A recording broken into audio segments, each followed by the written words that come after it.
Mars, nagkayayaan nga na naman kaming tatlo kumain ngayong gabi at pinagkasunduan namin na kainin namin ay Lomi Batangas.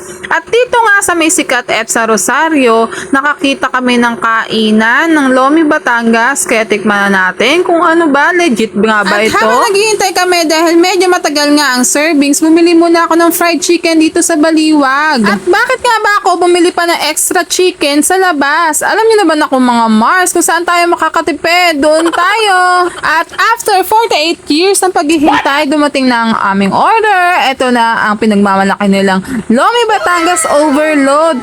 Plus, 2 extra rice para sa amin ni Daddy. O, diba? Tipid tips. Nakatipid nga kami ng very slight sa part na yun dahil si Aki nga lang ay inorderan namin ng silog meal dahil medyo pricey. Oh, no. Chibugan time! Kitang-kita nyo naman ang gana namin ni Daddy. At ayan, tinimpla-timplahan namin ng Lomi dahil medyo wala ang lasa. Bakit ganito ang Lomi nyo? Wala kami malasahan.